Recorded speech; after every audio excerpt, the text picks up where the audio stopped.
안녕하십니까. 저는 성균관대학교 대학원에서 유교 철학을 전공하고 조상 제사에 대한 논문으로 철학 박사 학위를 받은 최규홍입니다. 오늘날 조상 제사가 어떤 의미를 가지는지 철학적으로 재해석하며 살펴보도록 하겠습니다.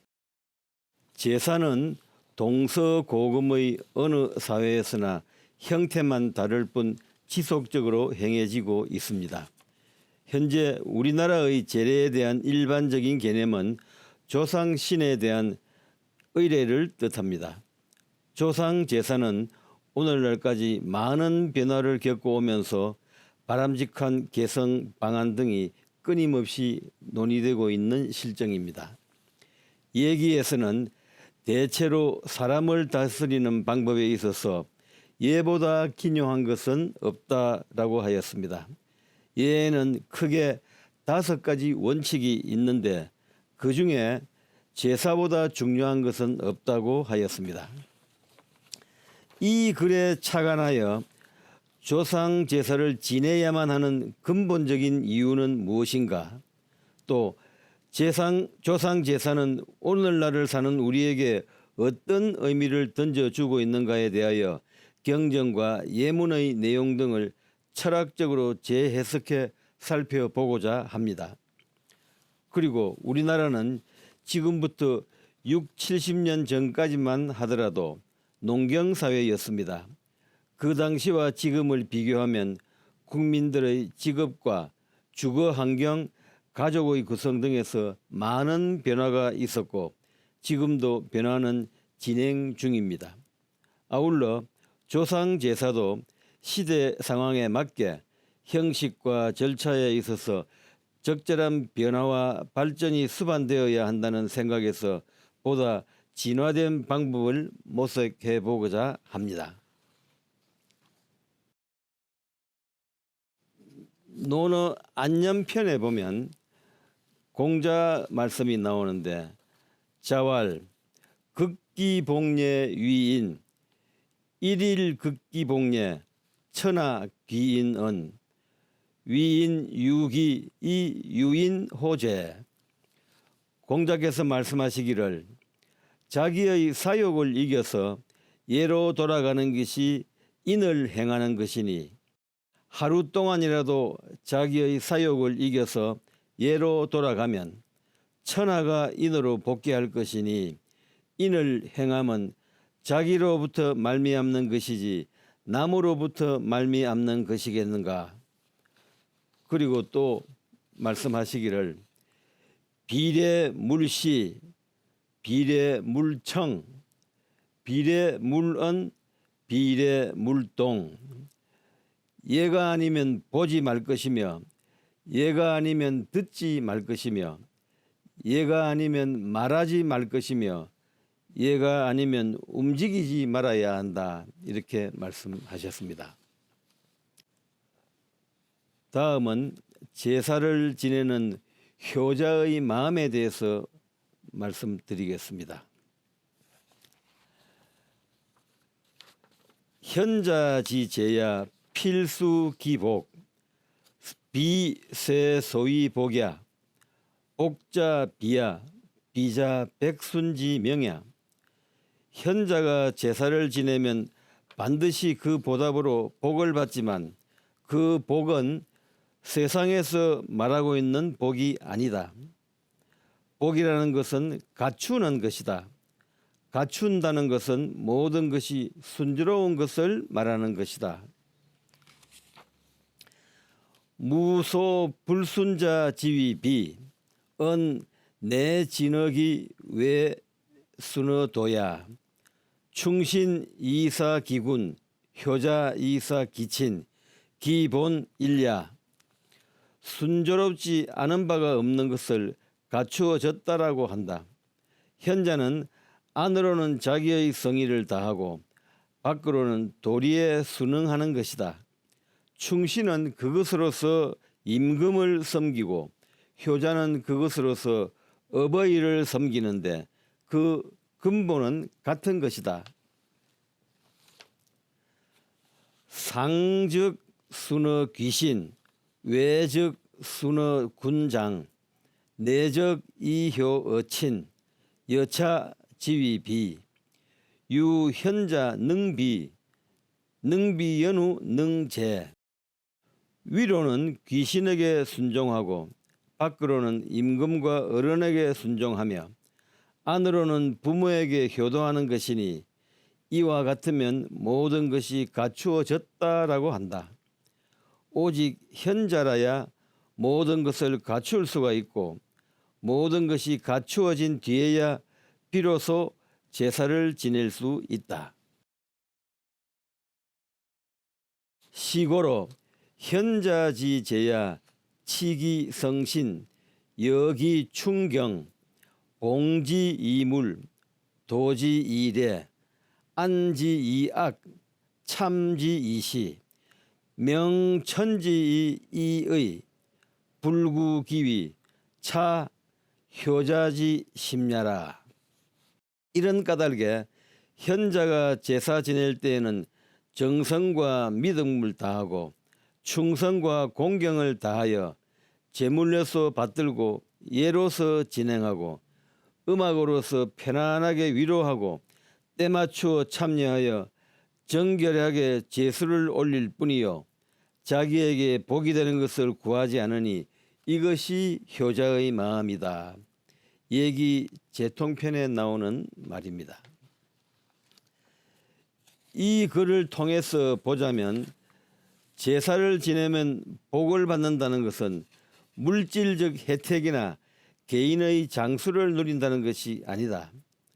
복이라는 것은 갖추는 것, 즉 수신이라 해석함으로써 모든 일들이 도리에 부합하며 순조로운 것을 의미하는 것입니다. 자신의 내면적인 성의를 다함으로써 밖으로 만사가 순조롭게 이루어질 수 있다는 것입니다. 부모와 군왕 내지 친족의 질서와 사회적 질서에 순응하며 위로는 귀신에 순응하는 것이 갖추는 것이니 제사는 외적인 보응을 받기 위한 도구적 행동 양식이 아니라 그 자체로서 완결된 구조를 갖추고 있는 것입니다. 이것이 복이라면 복은 결코 밖으로부터 어떤 것을 얻으려는 것이 아니라 자신의 인격적 완성을 실현하고 사회적 규범을 실현하는 도덕적 완성을 추구하는 것이라 할 수 있습니다. 제사를 통해 만사의 순조로움을 기원하기 위해서는 내면적인 성실과 믿음, 충실과 공경의 마음을 다하여야 합니다. 진실한 마음을 다하는 사람은 제사를 통해 자신의 복을 구하지 않고 정성만을 다할 뿐입니다. 그러므로 성신충경의 네 가지는 제례의 근본 정신이라고 할 수 있습니다. 제례는 제사를 지내는 사람의 조상에 대한 공경하는 마음에서 이루어지는 것이지 실제로 귀신이 있어서 제물을 흠양하기 때문에 지내는 것은 아닙니다. 좌전에 신은 어진 이에게 복을 주고 방탕한 이에게 재앙을 준다. 방탕하면서 벌을 받지 않은 것은 복을 받은 것이니 이런 제사는 재앙을 받을 것이다 라고 하였습니다. 제사를 의례 절차에 맞추고 정성스럽게 경건하게 드린다는 것만으로 복을 받도록 보장되는 것은 아니라 제사를 드리는 인간의 도덕적 정당성이 갖추어져 있어야 복을 받을 수 있음을 역설한 것입니다. 그만큼 유교에서 제사를 통한 신과 인간의 교류와 감흥에는 인간의 마음가짐이 정성스럽고 경건해야 하는 것과 더불어 인간 자신의 삶이 도덕적으로 정당할 때만이 신으로부터 사랑을 받고 복을 받을 수 있다는 인식을 분명하게 밝혀주고 있는 것입니다. 예기에서는 제사 불기라고 하였습니다. 제사는 조상의 고마움에 대해서 보답하는 마음으로 드리는 것으로 자기 개인의 복을 빌기 위해 지내서는 안 된다는 것입니다. 복이란 누가 주어서 받을 수 있는 것이 아니라 수신제가가 된 다음에 자기 스스로 복을 짓는 것입니다. 따라서 조상에 대해 지내는 제사는 추원 보본, 즉 먼 조상을 추모하고 나의 뿌리인 조상에 대해 보답하는 정신에 있다고 할 수 있는 것입니다. 제사의 참 의미에 대해서 말씀을 드리겠습니다. 범치인지도 막급어 예, 예유오경 막중어 제. 대체로 사람을 다스리는 방법에 있어서 예보다 절실히 요구되는 것은 없다. 예에는 5가지 원칙이 있는데 그 중에 제례보다 중요한 것은 없다. 부제자 비물자 외지자야 자중출 생어 심자야 심출이 봉지 이래 시고로 유현자 능진 제지의. 무릇 제사는 밖으로부터 이르는 제물이 아니라 안에서 발하여 마음속에 생성되는 것으로 마음이 서글퍼져 예로서 받드는 것이다. 그러므로 오직 현자만이 제례의 참 의미를 이해할 수 있는 것이다. 예기 제통편에 나오는 말씀입니다. 성균관 유도의 제5대 회장을 역임하신 고 이가원 박사께서 감수하신 신구관원상제라는 책이 있습니다. 1979년 11월에 발간이 되었는데 그 책에 있는 제례의 본의라는 내용을 소개해 드리겠습니다. 제례란 제사 지내는 데 대한 여러 가지 예를 말하는 것이다. 그러나 이 예가 그리 복잡함이 없는데도 불구하고 제대로 지켜지지 않고 있으면 그만큼 현대의 문물에 의한 현대인들의 조상에 대한 자손의 도의심이 희박해진 결과다 하겠다. 뿌리 없는 나무가 어디 있으며 조상 없는 자손이 어디 있느냐는 어른들의 가르침이 아니더라도 역시 나를 낳아 길러주시고 돌봐주신 선조에 대하여 정성을 다하고 예로서 모시는 것은 자손의 당연한 도리인 것이다. 생활에 바쁘고 일에 쫓기는 오늘날이라 하지만 1년에 한 번 돌아오는 기일만이라도 보은 감사의 뜻을 가지고 예를 지켜야 할 것이다. 우리나라에서는 수백 년 동안 5대 봉사로 종갓집 장남이 조상의 제사를 지내왔다. 이것이 동방예의지국이라고 불리어온 우리 한민족의 자랑 중의 하나인 것이다. 그러나 이 제사가 많은 음식과 제수를 차려 놓아야만 되는 것은 아니다. 모든 것을 형편에 따라 정성껏 지내면 된다. 남의 이목이 두려워서 분수에 넘치도록 제상을 차린다는 것은 조상에 대한 정성이 아니라 자신의 허영인 것이다. 이렇게 설파하고 있습니다. 우리 속담에 지성이면 감천이라는 말이 있습니다. 정성이 지극하면 하늘도 감동한다는 말입니다. 예기 당궁상편에 보면 상례는 여기 애부족이 예유여야 불약 예부족이 애유여야 제례는 여기 경부족이 예유여야 불약 예부족이 경유여야 이렇게 말하고 있습니다. 상례는 슬픔이 부족하고 예가 넉넉하기보다는 예가 부족하더라도 슬픔이 넉넉함만 못하고 제례는 경건함이 부족하고 예가 넉넉하기보다는 예가 부족하더라도 경건함이 넉넉함만 못하다. 공자는 내가 제사에 참여하지 않으면 제사 안 지낸 것과 같다라고 하였습니다.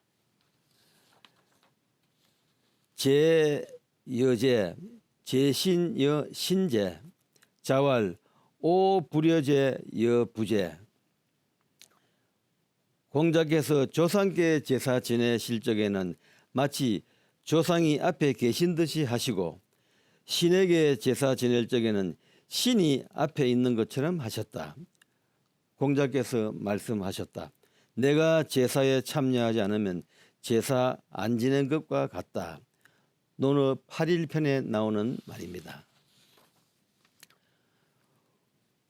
우리나라는 60년 전까지만 하여도 농경시대의 끝자락에서 대가족이 한 집에 모여 살며 3대가 함께 식사를 하는 경우가 많았습니다. 그래서 소위 밥상머리 교육이라는 말도 생겼는데 어린 자녀들의 인성교육이나 예절교육은 주로 식사 시간에 많이 이루어졌기 때문입니다.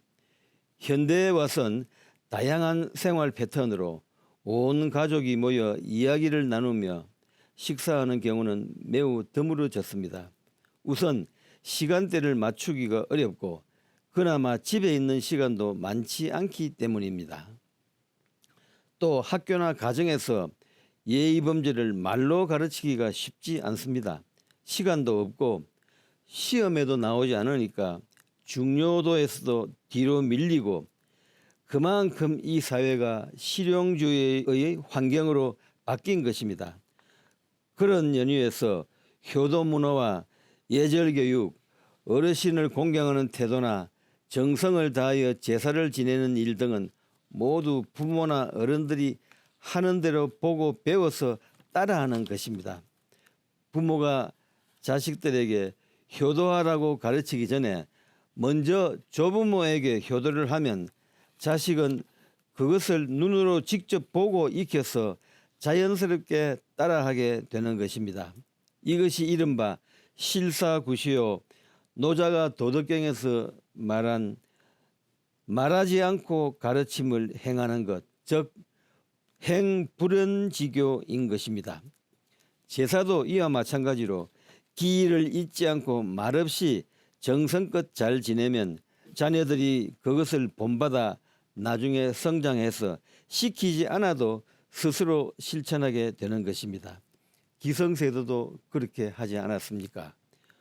우리 사회의 제사 문화는 수천 년 동안 이런 과정을 거쳐 개성 발전되어 왔던 것입니다. 이것이 제사의 순기능인 것입니다. 거듭 말하지만 제사는 그리운 사람들을 만날 수 있는 좋은 기회입니다. 특히 오늘날은 가족들이 멀리 흩어져 살고 있고 외국에 나가 있는 경우도 많이 있습니다. 그러기에 한자리에서 오붓하게 만나고 싶지만 날짜를 맞추기도 쉽지가 않습니다. 이러할 때는 1년에 한 번이라도 모두가 만날 수 있는 좋은 날을 정하는데 그날이 바로 제삿날입니다. 제사는 자손들이 많이 참여하는 것이 중요하므로 제삿날은 다 함께 모이기 좋은 날짜로 정하면 좋을 것입니다. 제사를 지내는 시간 역시 무리하지 않고 참여할 수 있는 시간대가 좋을 것입니다. 그렇게 되면 제삿날은 그야말로 그리운 사람들이 한꺼번에 많이 모이는 축제의 날이 될 수 있습니다.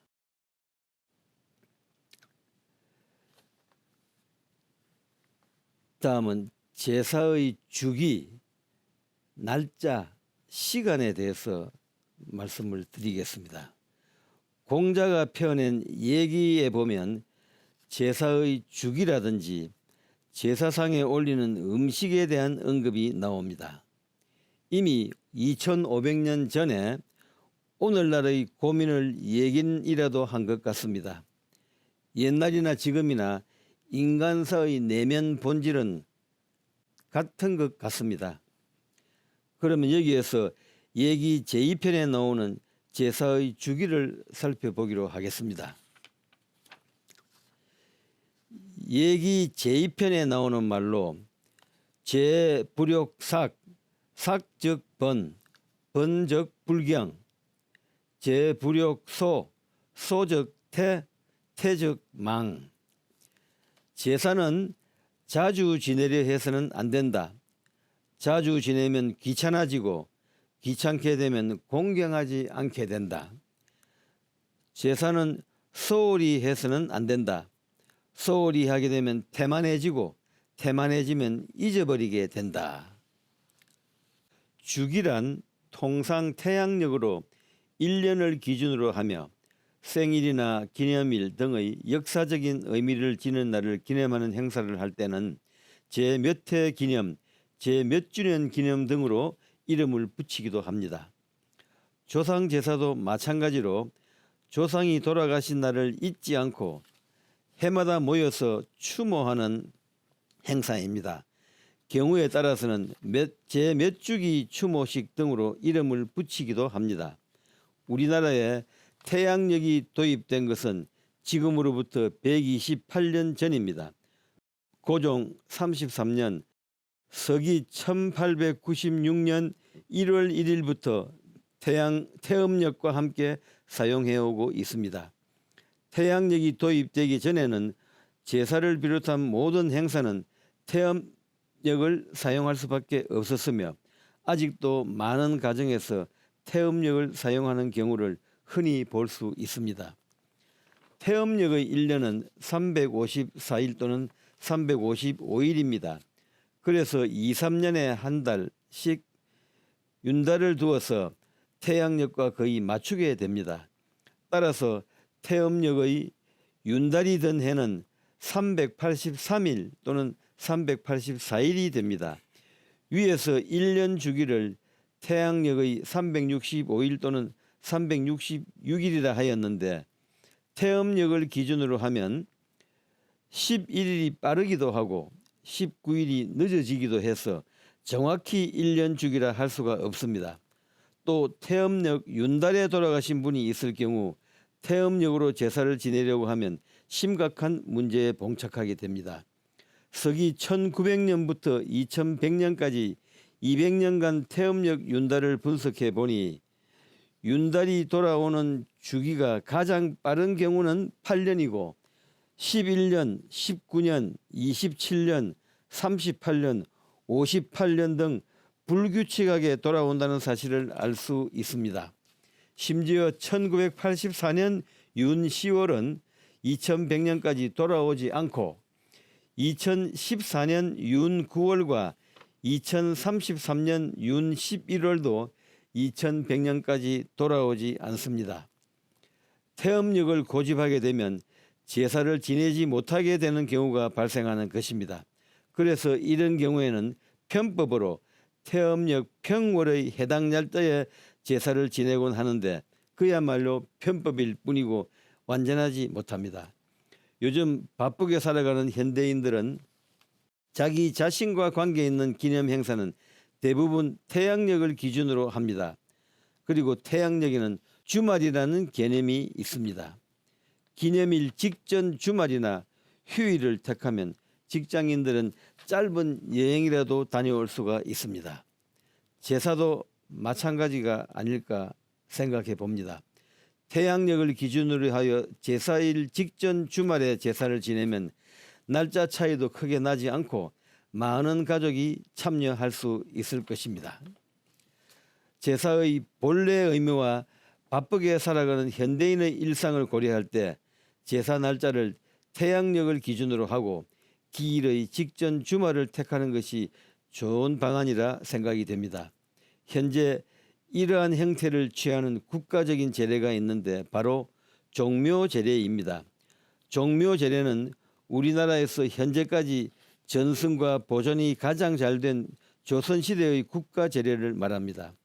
원래 정전을 가리키며 태묘라고도 하는데 종묘는 조선시대 역대의 선왕과 선왕비의 신주를 봉안하여 효성과 공경을 갖추는 사당입니다. 우리나라에서 종묘제례는 조선시대는 물론 고려시대와 삼국시대에도 가장 중요시한 국가제례였습니다. 인간을 대상으로 하는 제사로서 이보다 더 격식 높은 제례는 없었습니다. 종묘제례는 1975년 5월 3일 중요 무형문화재 제56호로 지정되었으며 2001년 5월 18일 종묘제례악과 함께 유네스코 인류 구전 및 무형유산 걸작으로 선정되어 세계 무형유산으로 지정이 되었습니다. 해방 이후에는 한국 전쟁 등으로 종묘제대가 잠시 폐지되었다가 1969년부터 전주이시 종친회의 노력으로 매년 태양력 5월 첫째 주 일요일 낮 1시에 영령전 제향을 16시에 정전 제향을 봉행하고 있습니다. 또 경기도 여주시 능서면 왕대리에는 세종대왕과 부인 소헌왕후 심씨의 합장릉이 있는데 이곳에서는 매년 기신제를 지냅니다. 세종대왕 기신제는 양력 4월 8일 낮 12시에, 소헌왕후 기신제는 양력 4월 28일 낮 12시에 봉행합니다. 또 근처에 효정과 부인 인선왕후 장씨의 능이 있는데 효정 기신제는 양력 6월 23일 낮 12시에, 인선왕후 기신제는 양력 3월 30일 낮 12시에 지내고 있습니다. 가정의례 준칙에는 고인이 별세한 날 일몰 후 적당한 시간에 제사를 지내도록 권장하고 있습니다. 이상으로 제사의 주기와 날짜와 지내는 시간에 대해서 말씀드렸는데 현대에는 음력을 그렇게 많이 사용하지 않습니다. 그래서 양력으로 환산을 해서 날짜를 정하는데 평일에 해당될 경우에는 직전 주말을 택하면 6년에 한 번은 같은 날이 주말에 걸리고요. 6일에서 뭐 하루 정도로 그렇게 차이가 많이 나지 않습니다. 또 시간도 하루에 아침, 점심, 저녁 이 세 끼를 식사를 하는데 아침에 지내도 되고 점심 때 지내도 되고 저녁 때 지내도 될 것 같습니다. 그래서 이런 건 참고로 하셔서 형편에 맞도록 하면 좋을 것 같습니다. 이상으로 오늘 강의는 이것으로 마치겠습니다. 경청해 주셔서 감사합니다.